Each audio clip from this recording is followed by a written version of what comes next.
Awesome. Welcome to another edition of the IPS Colloquium, right? Institute of Public Safety Colloquium. I am the Associate Dean of the Criminal Justice Program here at Broward College. I had a pleasure of meeting some of the students on the call and look forward to meeting even more of you as we continue to really establish the vision that we have for our program, right? A colloquium was launched last year to expose students to practitioners in the field, as well as prepare you all for professional success as well as academic success. And one of our approaches, right, is really kind of reaching the whole student. We have a three-tiered approach. Number one, that students be cared for. Secondly, that we help ensure your academic success. And then thirdly, thinking about your experience in life beyond Broward College, helping ensure your professional success. And so today's speaker deals with that first tier, right? We want to appeal to the whole student and make sure you're cared for. And if your mind isn't right, then your success is going to perish, right? And we want you to definitely be empowered to be the best version of yourself. Gotta give a big shout out before I introduce my guest speaker, as always, to my executive assistant, Layla Bajou, as well as Professor Cher Frere, who has a class with us today. Really appreciate you, Professor Cher Frere, and all that you do. And so, that being said, it is my honor to introduce our speaker for today. And our speaker is Imani Williams. Imani Williams is a licensed clinical social worker and therapist with over 10 years experience. She is a graduate of Florida State University, where she earned a bachelor's in social work and a master's in clinical social work. Her expertise is in anxiety, depression, and substance use treatment. Helping others has been a part of who she is for as long as she can remember. This is not just a profession for her. It's a way of life and a philosophy on how she treats others. Ms. Williams enjoys helping her clients solve their problems and discover their strengths. Imani's methods help her clients to stop worrying, calm their anxiety, improve their mood, and end their pattern of negative thinking. This allows for her to create a safe, non-judgmental space. So please utilize your emojis on Zoom and do some hand claps in the chat, people. Do some hand claps in the chat and give it up for our guest speaker for today, Ms. Imani Williams. Imani, thank you so much for doing this. The floor is yours. Thank you. I wish you could introduce me everywhere. You made me sound so cool. Hi, everyone. And that's really neat. I'm seeing the hand claps pop up. Please interact. The more you interact, the better. Feel free to raise your hand to ask questions. I love when people interact. I'm a therapist, yes. But in our sessions, we learn that the client should do the majority of the talking. So feel free to speak up or chime in if you have a question, a comment, concern. It is welcome. I'm going to do my best to kind of keep an eye out for those raised hands and things. But other people who are assisting and facilitating this, if you could also assist in that, that would be great. Feel free to kind of chime in and be like, hey, Imani, I see a hand over there with a question, or hey, Imani, I saw this in the chat. So yeah. For those of you who do have questions, it is not required that you turn on your camera when you're speaking. I get it. Some of the questions may be personal. So if you just want to use the chat or just jump in using audio, if you turned on your camera, I would love that too. So yes, as he said, I am a clinical psychotherapist. There are several different kinds of psychotherapists. I'm what you call a clinical social worker. So imagine if a psychologist and a social worker had a baby. That's the best way to describe it. So we look at mental health not just from the what we call deficits perspective, where's this person going wrong? We look at mental health from the strengths-based perspective and from the person in environment perspective. We call it the pie perspective. In other words, how does this person's environment affect them? And vice versa, how do they affect their environment? And how can we teach this person to use the strengths that they already have to effectively manage said environment. So we're going to kind of go through today the importance of mental health, or behavioral health is the new, more acceptable term that we're using. So you'll hear those terms used interchangeably. We're going to go over why that's important. So I have a couple of slides to share with you guys, a short video. Feel free to ask questions throughout. I'm also going to open up the floor at the very end for any other questions that maybe didn't get to be a part of the discussion while we were presenting. Alrighty, so I'm gonna go ahead and get started by sharing my screen so you guys can see the presentation.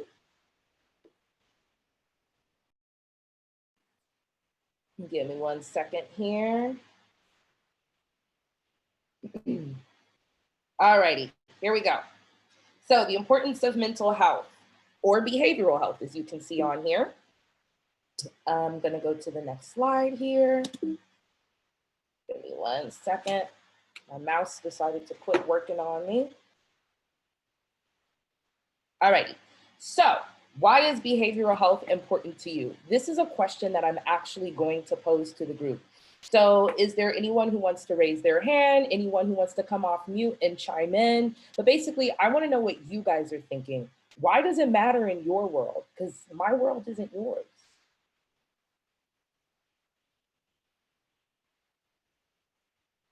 Anyone want to jump in? All right. So people are affected by life tragedies, and different things happen, and they carry different weights and don't know how to express it. Who are you? What is your name? That was brilliant. I'm sorry, my name is Masera. Masera, that's beautiful. That was perfect. That was a great answer. Does anyone else have anything that they would like to input? Because the answer isn't the same for all of us. We all have different realities. So, hi, my name is Leila. I am I'm Professor Drama assistant, and I would say that it helps me cope better with everyday stress, and engage in different, helping me in like healthy eating, sleeping, and it helps you deal with the day-to-day life and event and stress better. Okay, I think. I agree. Totally agree. I like that you mentioned different aspects of your life, whether it be eating, sleeping, awake, work, school, whatever. That is true. I see that there's someone out there who like raised their hand on their iPhone. Yeah. Each day, life presents us with so many different challenges and so many different things that are not normal for us. And it causes anxiety and a lot of stress. And we need to know how to be able to handle that so we can better perform in our day-to-day routine and activities. That was perfect as well. I think you guys are illustrating something that we kind of come up against all the time.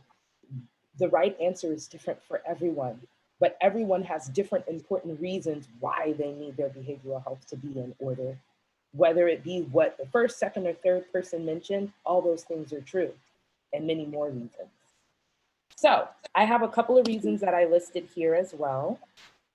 So not managing your behavioral health can lead to what we call functional deficits. Now, what is a functional deficit? In other words, it's a very, very fancy way of saying you're just not doing well in certain aspects of your life. So that could be in your relationships with your family, with your children, with your partner, significant other. That could be at work. That could be parenting, school, time management. Now, here's how we know that a person is not doing well: when more than one aspect of their life is affected. So if something's going on and maybe just your family life is affected, okay, that's typical. Sometimes things get a little rough. But when you're talking about things, your family and your job being affected, whoa, that's when we might want to get some support, okay? So these are the reasons why mental health is important, amongst the other things that the folks mentioned earlier on. So I'm going to move along to the next slide. So let's talk about some common behavioral health symptoms or some common reasons why people might seek out therapy. or some common reasons we might notice the people around us maybe not being the best version of themselves. Firstly, there's trauma. Trauma doesn't just have to happen in your childhood. It can be at any point in your life, okay? Oftentimes, the way we respond to the world has a lot to do with our childhood trauma, but that doesn't mean once you leave childhood that difficult things just stop happening. No, even as we move into adulthood, difficult things continue to happen. And I would venture to say that as we grow up, the difficulty factor goes up a notch, right? So there's trauma, right? The other thing that we notice is transference, right? Not staying present based. Maybe there's something that's going on right now that reminds you of something bad that happened to you a while ago, right? That's a trauma response, okay? And you're like, hey, wait a minute, I thought I was over this thing, but something just happened, I was triggered, and I'm noticing I'm now having a response. We don't always respond to our trauma right after it happens. Sometimes it takes a while for us to actually respond to it and be able to process it, okay? Anxiety. So anxiety is worrying, okay? Stress, same stuff. All of that is anxiety. So anxiety, the difference between anxiety and depression is anxiety is worrying about your future, while depression is feelings of sadness about your past, okay? So that's honestly the biggest difference between anxiety and depression. It's kind of the direction that it's going in. Whether you're worried about your future or your past, it's still feelings of worry, it's still feelings of sadness. It's just what direction that it's going in. Which brings me to the last part. When should you seek help, right? So I kind of mentioned that earlier in the first slide, when you're noticing not only just a functional deficit, but a functional deficit across multiple aspects of your lives, okay? So what are some of the maybe behavioral health symptoms or things that you guys are noticing maybe in yourselves, maybe in your friends, maybe in your family? The pandemic has made life weird for us. But what are some of the things that we are maybe starting to see around us that we know might be good indicators of us needing some support? Again, raise your hand, chime in, say your name, introduce yourself. I'd love to hear what you guys are thinking. Okay, I see David. David Moranchi. I'd say some things are like, a friend not being as talkative as they were like the previous months ago. They just start acting all silent, or I'd say they're not hitting you up as often, not calling you, just stuff like that. You can realize, hey, something's affecting them in their life that they probably don't want to discuss with you or whatnot. Agreed. Yes, you mentioned two really important things. Number one, isolation, right? Maybe they're isolating, they're not reaching out as much, you don't hear from them as much.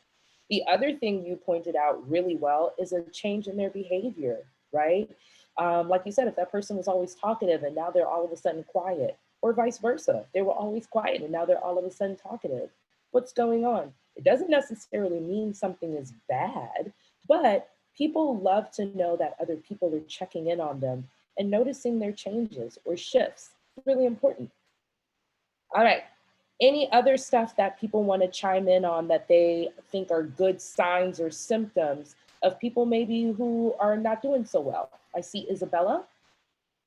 Yeah, I think one of the biggest things that you will start to notice after a while is a lack of motivation or a lack of interest in things that they might normally really be excited to do that they just don't really want to do anymore. Or you might notice like someone experiencing more stress with certain like day-to-day activities that they might not have experienced before.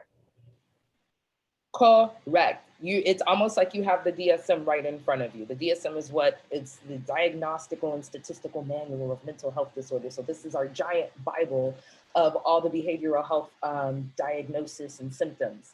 So one of the symptoms she mentioned was loss of interest in things that normally bring pleasure.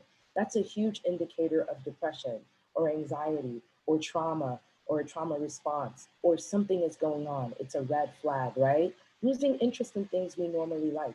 Correct. You're hitting the nail on the head. The second thing that you said that was really important was low frustration tolerance, right? You talked about people not being able to manage stress the way they used to in the past. Maybe their temper is a little shorter than it used to be. Maybe they cry a little easier than they used to. These are all good things. You guys are paying attention.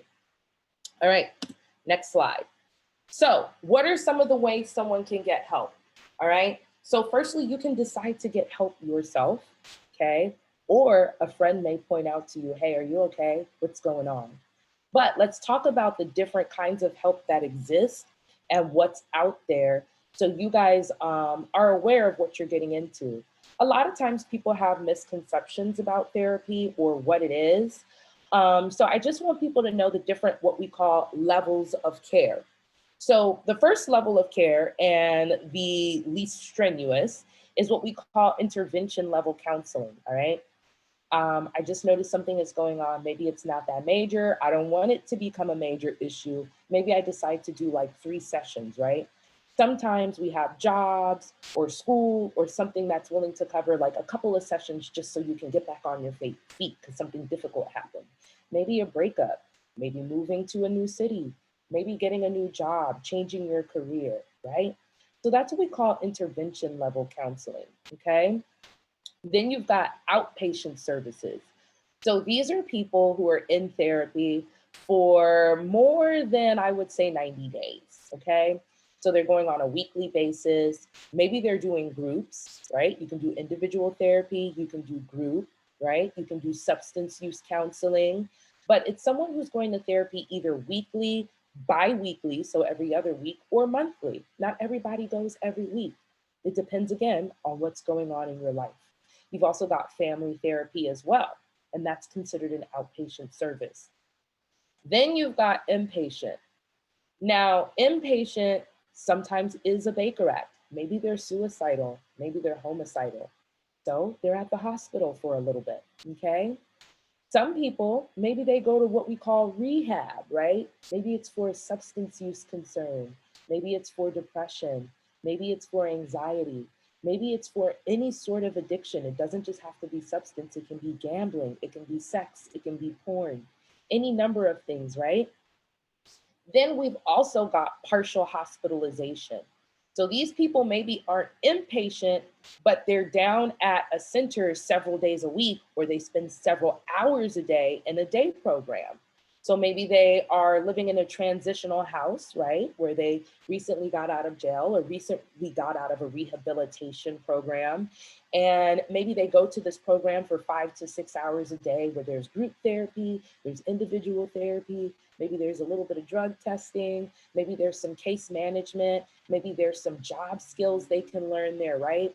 So that's what we call partial hospitalization, but there are also what we call therapeutic communities, right?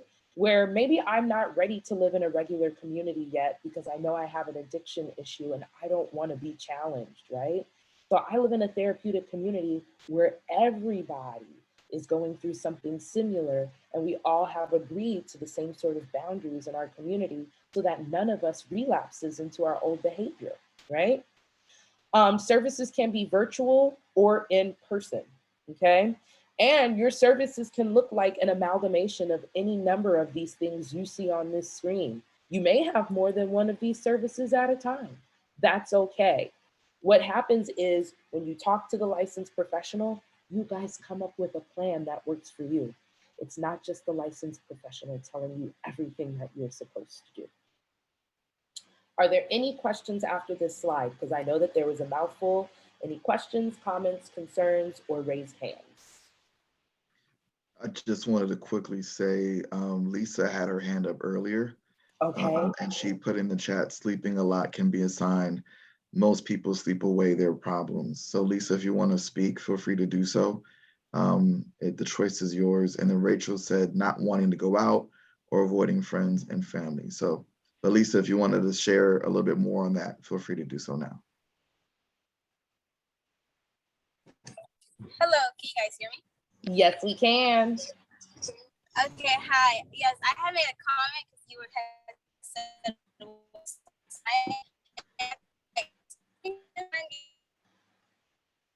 I know when I'm going through things, I don't usually like leaving my bed or I just want to stay and lock myself in my room because I know I'm going through stuff and I don't want to put like that negative energy that I have towards everybody else so they don't feel like I'm bringing them down. But yeah, I feel like that could be like a sign. If a person, like your friend, they're like sleeping more than usual, you can take that like, is she going through something? Or it couldn't be like, it's not necessarily something major, but she could or he could be going through something that they don't feel like talking about. Valid, true, and correct. Either insomnia or hypersomnia. So sleeping too much or sleeping too little, right? If you can't get sleep at night or if you're sleeping all day, any one of those is, yes, a sign.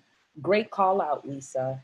I believe it was Rachel who also put something in the chat. Rachel, did you want to speak up or was the chat just enough?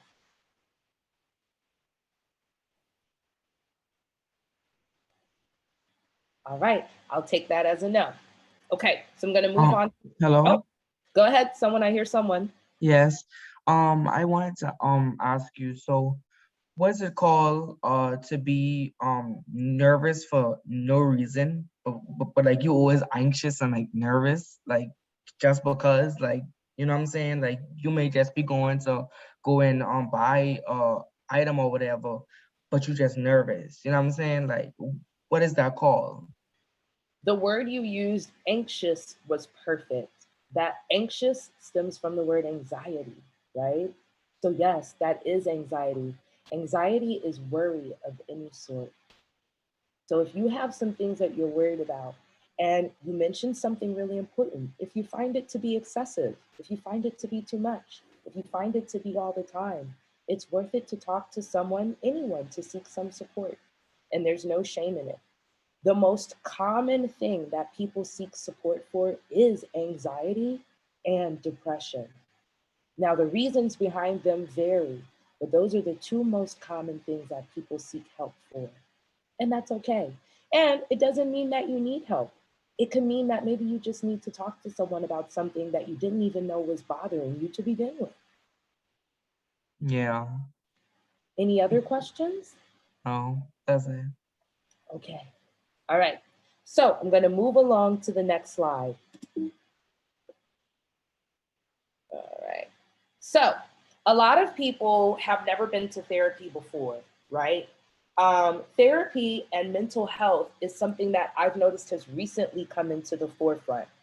I think privileged populations have had access to mental health or healthcare services for a long time. But now, as things are becoming more balanced in society, we're seeing more and more oppressed people wanting services for the things that they're experiencing. Now, before I jump into the meatiness of this next topic, I saw someone raise their hand. Is there a question? Yes, hi, my name is Rachel. I have a question. How do you know where to go to seek help? Like what facility is right for you? That's a really good question. It's not that I'm going to skip it. It's that that answer is towards the end of my presentation. But I am going to give you guys a couple of resources of where you can go to start to get help. Does that seem suitable to you, Rachel? And if you feel like I'm not covering that completely at the end, feel free to ask some more questions at that time, okay? Absolutely. Thank you so much. No problem. So, typical therapeutic course of treatment. Oh my gosh, Rachel, you're so lucky. That's actually on this slide. Haha.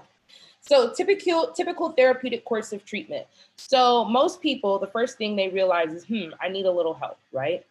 5 stages of change, pre-contemplation. I don't really know this is an issue. Maybe the people around me or my friends or something have noticed, but I haven't noticed, right? So pre-contemplation. Contemplation, I now know it's an issue. My friends have made it clear to me. I would like to change, right?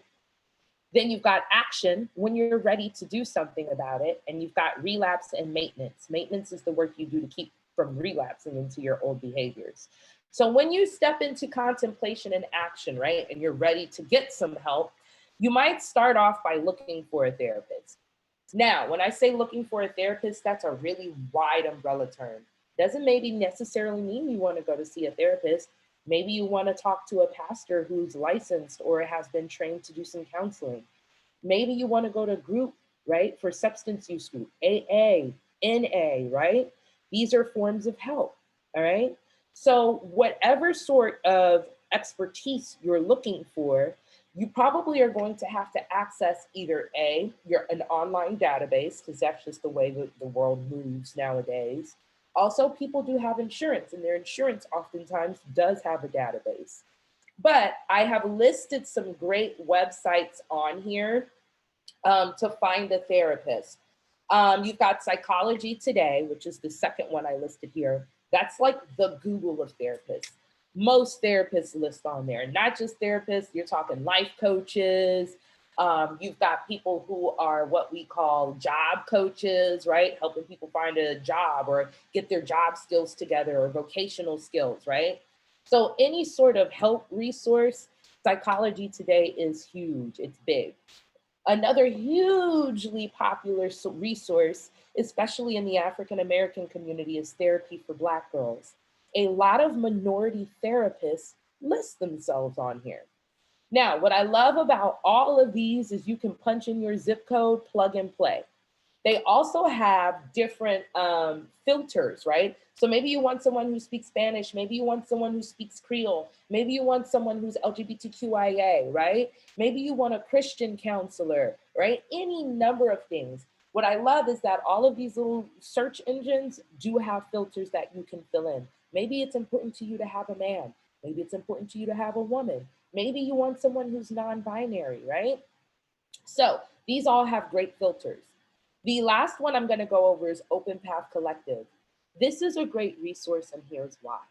A lot of people fear finding a therapist, especially if they don't have insurance, because they understand that the cost can sometimes be exorbitant.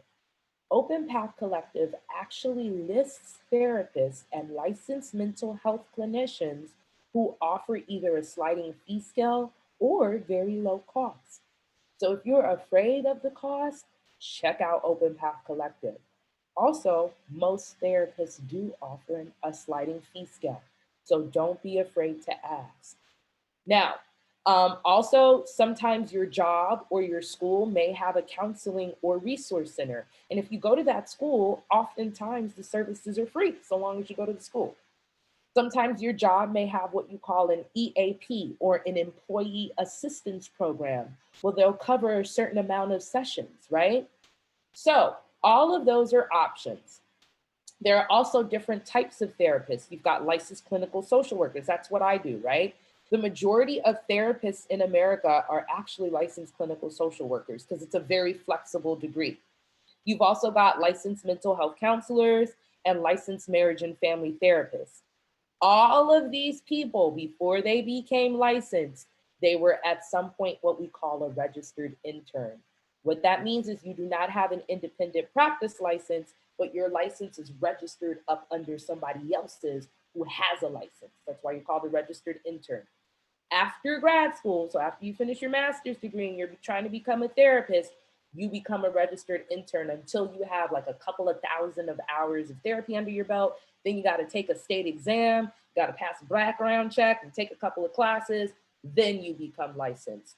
So some people are licensed, that's why they've got that L in front. And then some people are registered interns, meaning they work with someone who is licensed, who supervises their therapeutic process. So what sort of training does that behavioral health clinician get? They got a bachelor's degree, they've got a master's degree, either in mental health or social services, right? And they had to have a concentration in mental health of some sort. Then I think in the state of Florida, you have to have about 2,000 or 1,500 hours of therapy under your belt. Then you can take the exam, but you can't take the exam until it's been 2 years after your master's degree. So therapists get a lot of training. And by law, we have to tell you what our training is. So when you're looking for a therapist, do not be afraid to ask about their training. That was a mouthful. Any questions, comments, or concerns?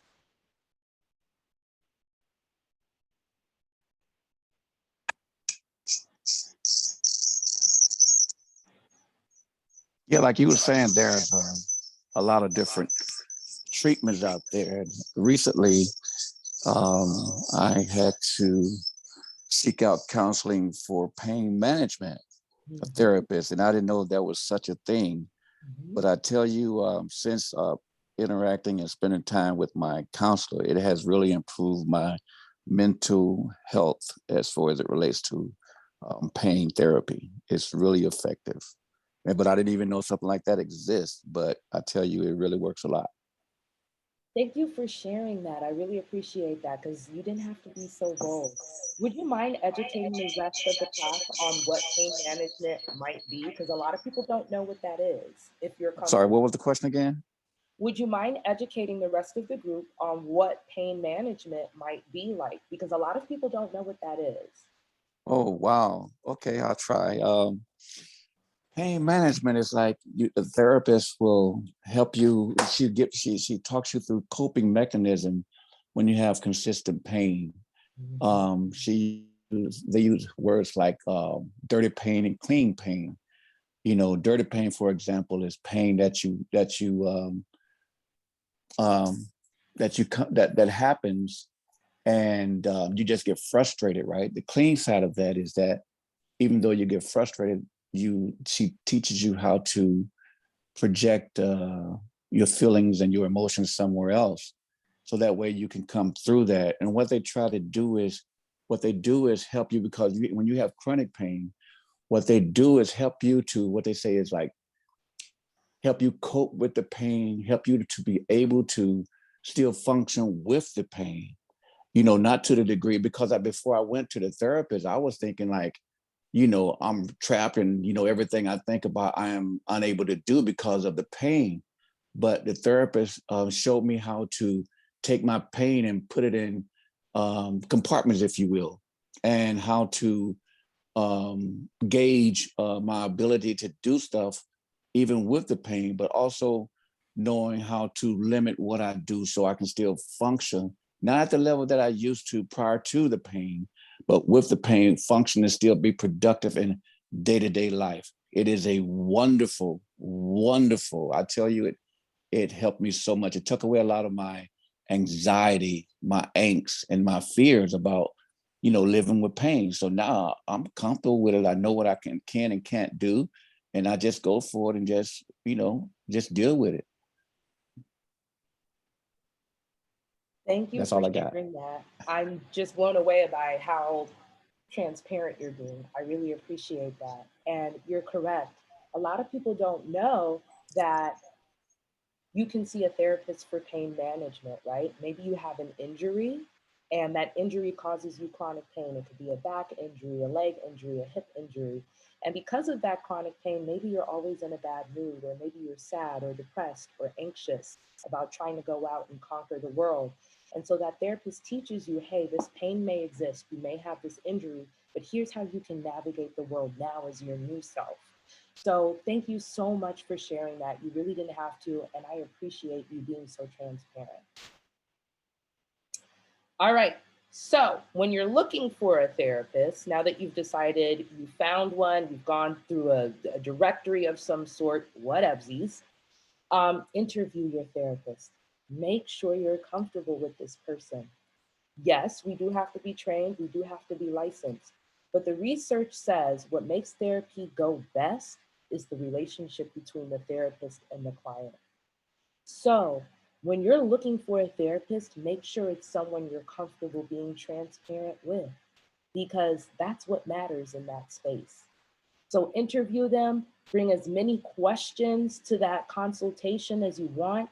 Ask if they'll give you a consultation. Most therapists do, whether it be over the phone, in person, or virtual, okay? So you can bring as many questions to that consultation as you like. And you can continue to follow up with a phone call or an email if should more questions arise, okay? So here's what to expect once maybe you do decide to go to therapy.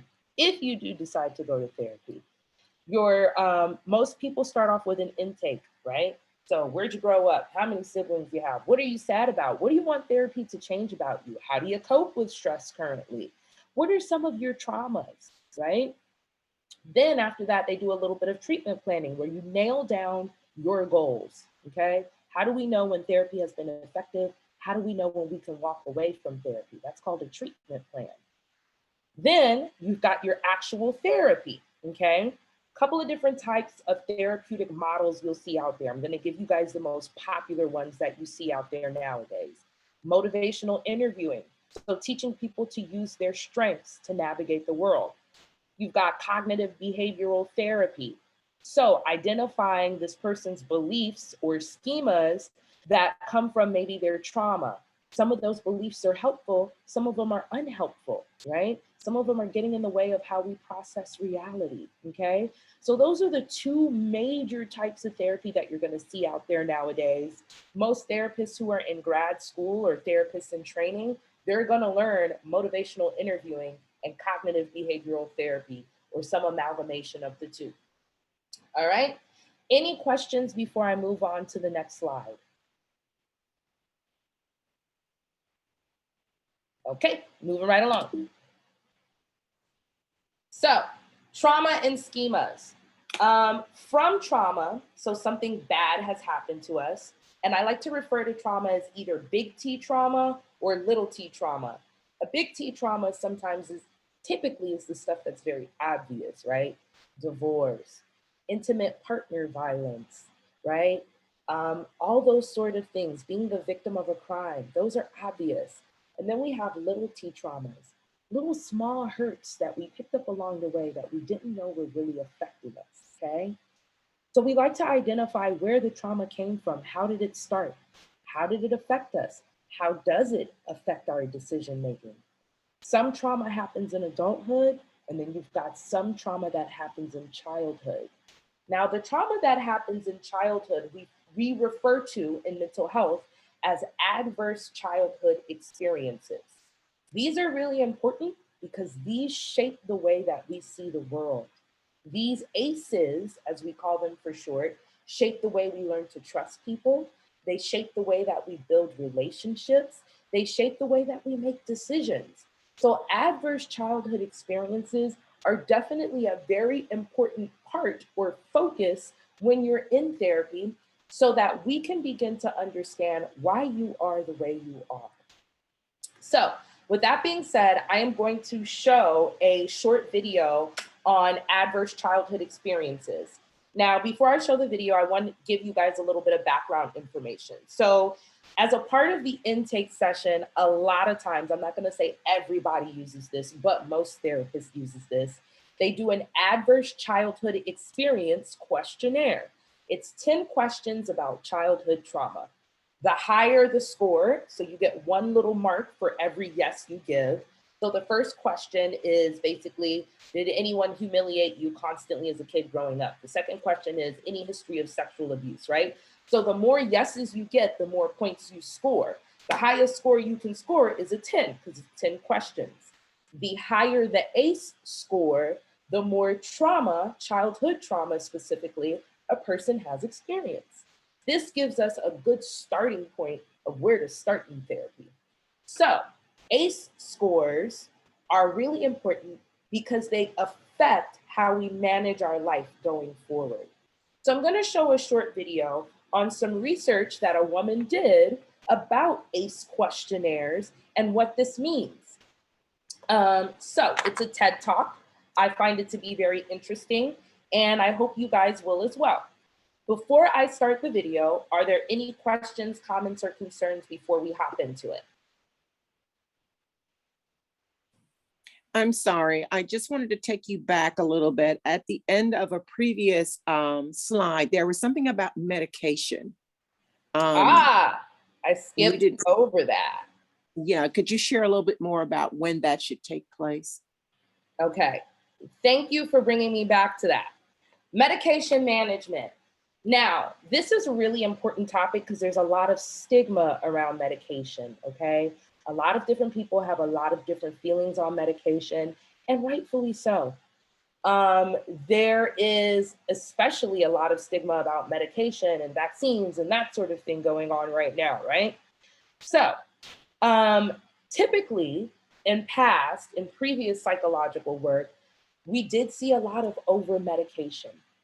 And the reason that that happened is A, because of stigma, B, oppression, C, the lack of understanding of mental health, and D, the lack of places for persons with a mental health diagnosis to go.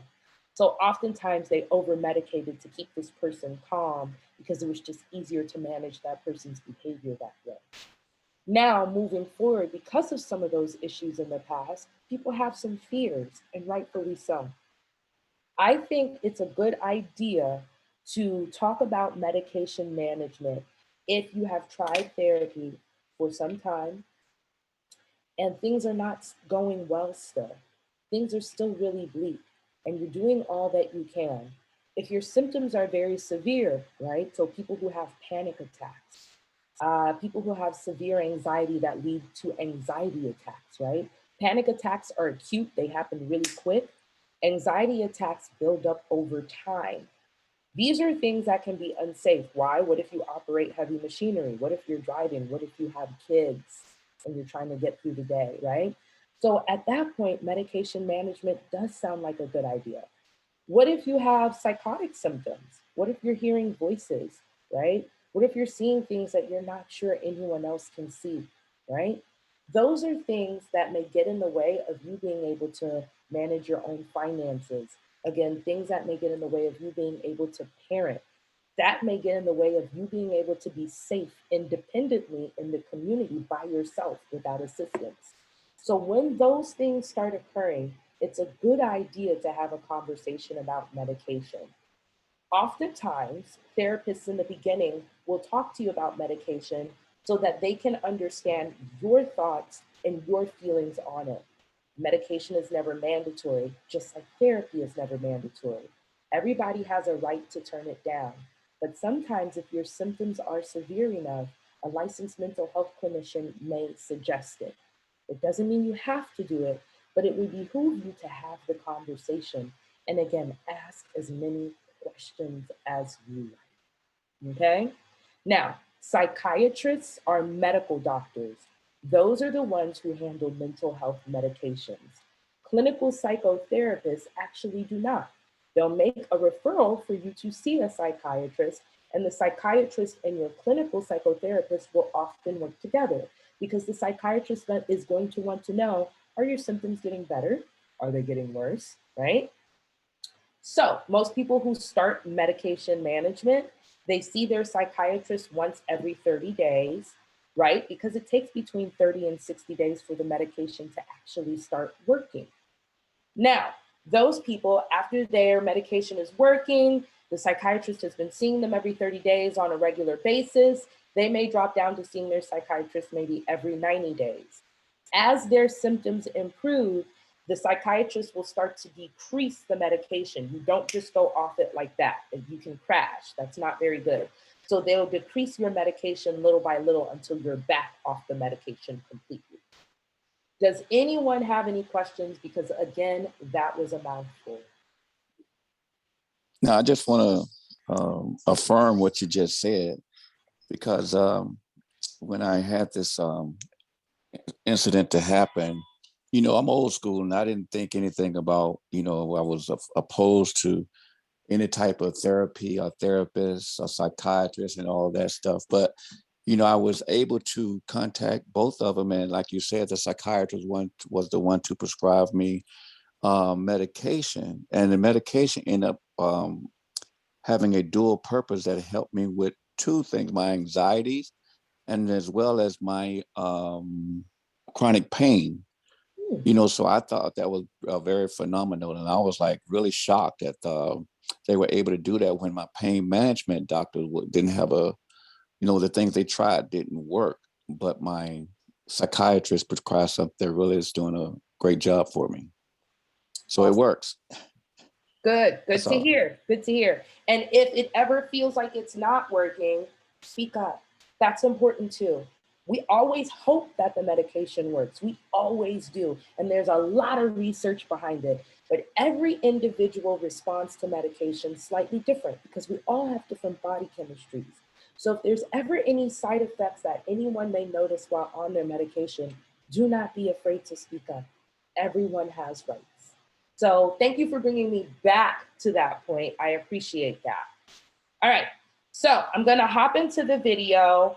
After the video, I'm gonna open up the floor for questions, and that will be that. So this is a TED Talk on adverse childhood experiences, so childhood trauma. I hope you guys enjoy this. Again, after this video, I'm gonna open up the floor for some questions.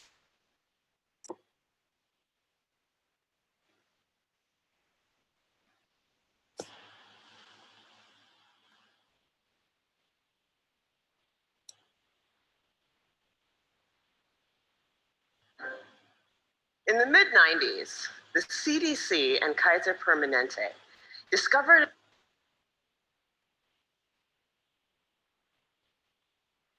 exposure that dramatically increased the risk for 7 out of 10 of the leading causes of death. We still see the in PowerPoint. the United States. You still do? Okay, In hold high on. doses, it affects brain development, the immune system, hormonal All right, let's see if I can switch this around. Sorry about that, guys. systems, and even I'm gonna start it from the beginning. And then let's switch the screen share. There we go. How's that? Perfect. Okay, here we go. in the mid-90s, the CDC and Kaiser Permanente discovered an exposure that dramatically increased the risk for 7 out of 10 of the leading causes of death in the United States. In high doses, it affects brain development, the immune system, hormonal systems, and even the way our DNA is read and transcribed. Folks who are exposed in very high doses have triple the lifetime risk of heart disease and lung cancer, and a 20-year difference in life expectancy. And yet doctors today are not trained in routine screening or treatment. Now, the exposure I'm talking about is not a pesticide or packaging chemical. It's childhood trauma. Okay, what kind of trauma am I talking about here? I'm not talking about failing a test or losing a basketball game. I am talking about threats that are so severe or pervasive that they literally get under our skin and change our physiology. Things like abuse or neglect, or growing up with a parent who struggles with mental illness or substance dependence. Now, for a long time, I viewed these things in the way I was trained to view them, either as a social problem, refer to social services, or as a mental health problem, refer to mental health services. And then something happened to make me rethink my entire approach. When I finished my residency, I wanted to go someplace where I felt really needed, someplace where I could make a difference. So I came to work for California Pacific Medical Center, one of the best private hospitals in Northern California. And together, we opened a clinic in Bayview, Hunters Point, one of the poorest, most underserved neighborhoods in San Francisco. Now, prior to that point, there had been only one pediatrician in all of Bayview to serve more than 10,000 children. So we hung a shingle and we were able to provide top quality care regardless of ability to pay. It was so cool. We targeted the typical health disparities, access to care, immunization rates, asthma hospitalization rates, and we hit all of our numbers. We felt very proud of ourselves. But then I started noticing a disturbing trend.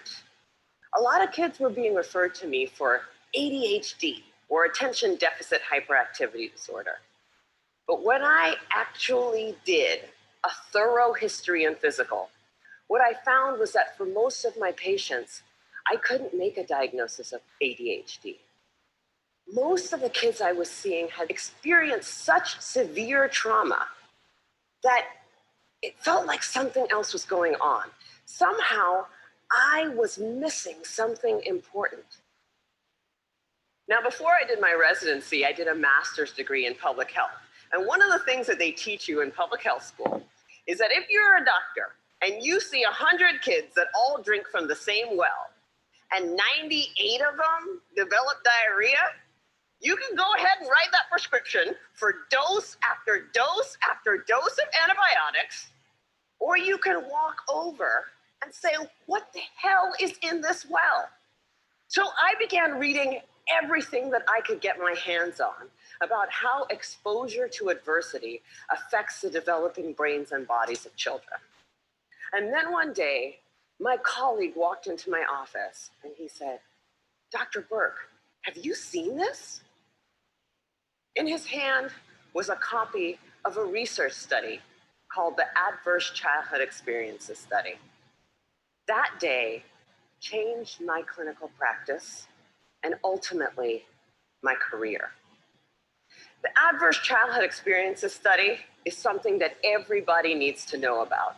It was done by Dr. Vince Felitti at Kaiser and Dr. Bob Onda at the CDC, and together they asked 17,500 adults about their history of exposure to what they called adverse childhood experiences, or ACEs. Those include physical, emotional, or sexual abuse, physical or emotional neglect, parental mental illness, substance dependence, incarceration, parental separation or divorce, or domestic violence. For every yes, you would get a point on your ACE score. And then what they did was they correlated these ACE scores against health outcomes. What they found was striking. Two things. Number one, ACEs are incredibly common. 67% of the population had at least one ACE, and 12.6%, 1 in 8, had 4 or more ACEs. The second thing that they found was that there was a dose-response relationship between ACEs and health outcomes. The higher your ACE score, the worse your health outcomes. For a person with an ACE score of 4 or more, their relative risk of chronic obstructive pulmonary disease was 2.5 times that of someone with an ACE score of 0. For hepatitis, it was also 2.5 times. For depression, it was 4.5 times. For suicidality, it was 12 times. A person with an ACE score of 7 or more had triple the lifetime risk of lung cancer and 3.5 times the risk of ischemic heart disease, the #1 killer in the United States of America.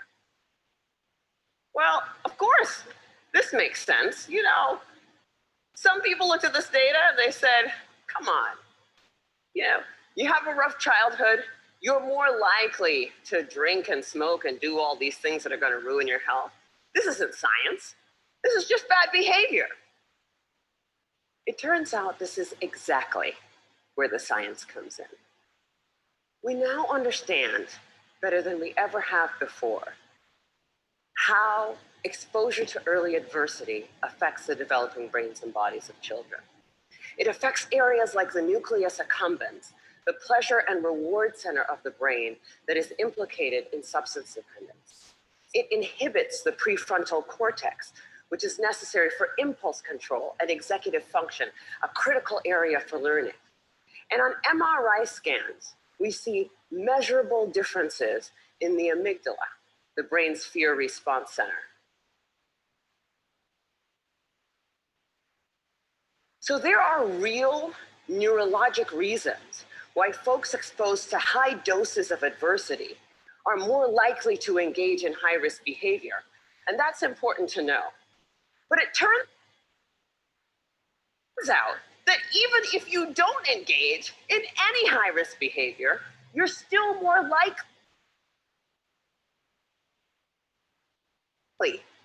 to develop heart disease or cancer.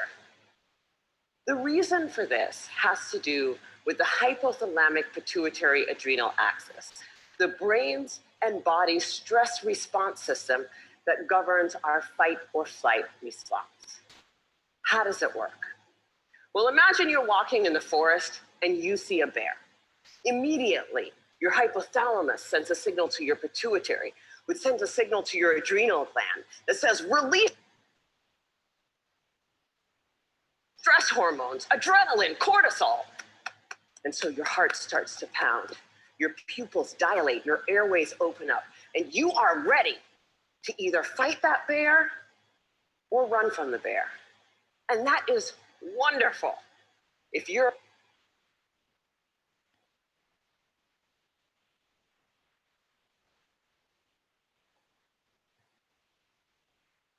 in a forest and there's a bear. But the problem is what happens when the bear comes home every night. And this system is activated over and over and over again. And it goes from being adaptive or life-saving to maladaptive or health damaging. Children are especially sensitive to this repeated stress activation because their brains and bodies are just developing. High doses of adversity not only affect brain structure and function, they affect the developing immune system, developing hormonal systems, and even the way our DNA is read and transcribed.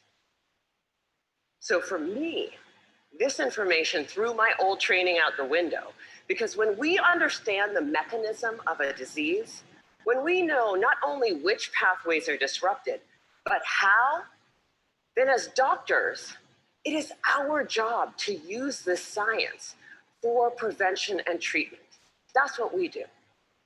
So in San Francisco, we created the Center for Youth Wellness to prevent, screen, and heal the impacts of ACEs and toxic stress.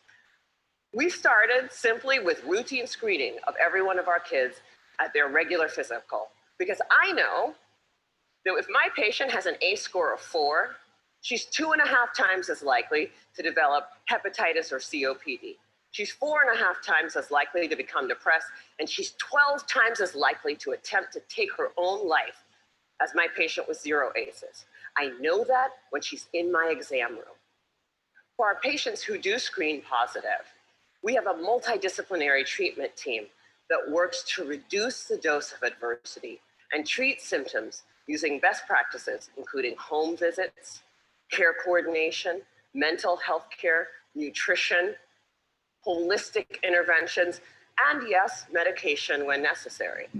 But we also educate parents about the impact of ACEs and toxic stress the same way you would for covering electrical outlets or lead poisoning. And we tailor the care of our asthmatics and our diabetics in a way that recognizes that they may need more aggressive treatment given the changes to their hormonal and immune systems. So the other thing that happens when you understand this science is that you want to shout it from the rooftops, because this isn't just an issue for kids in Bayview.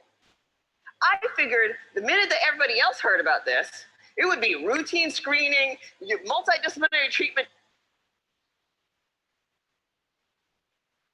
teams, and it would be a race to the most effective clinical treatment protocols. Yeah, that did not happen. And that was a huge learning for me.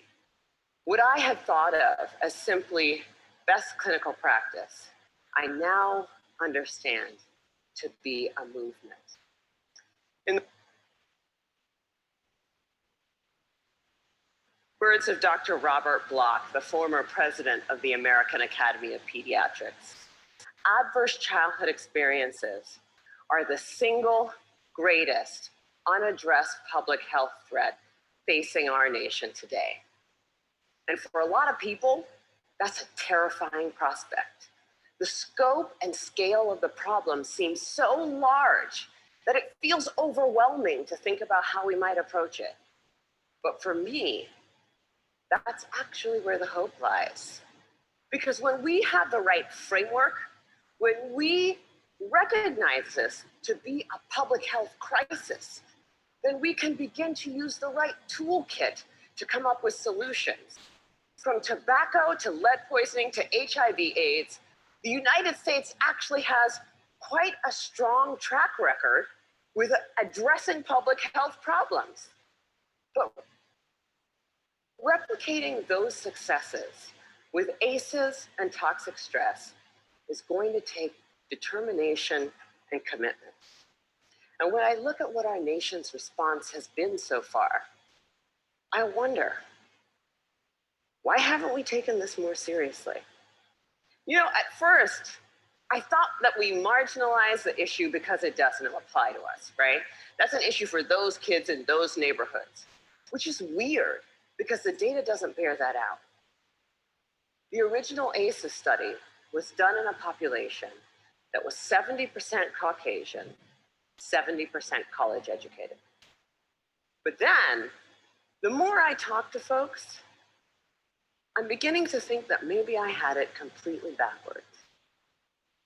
If I were to ask how many people in this room grew up with a family member who suffered from mental illness, I bet a few hands would go up.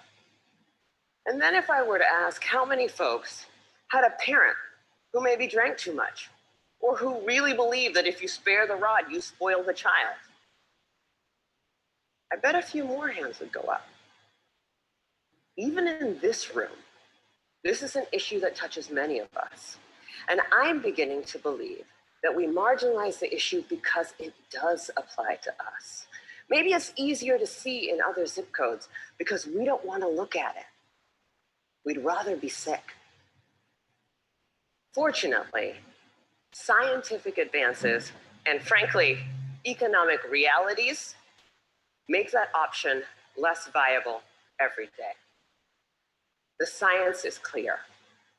Early adversity dramatically affects health across the lifetime. Today, we are beginning to understand how to interrupt the progression from early adversity to disease and early death. And 30 years from now, the child who has a high ACE score and whose behavioral symptoms go unrecognized, whose asthma management is not connected, and who goes on to develop high blood pressure and early heart disease or cancer will be just as anomalous as a 6-month mortality from HIV/AIDS. People will look at that situation and say, what the heck happened there? This is treatable. This is beatable. The single most important thing that we need today is the courage to look this problem in the face and say, this is real and this is all of us. I believe that we are the movement. Thank you.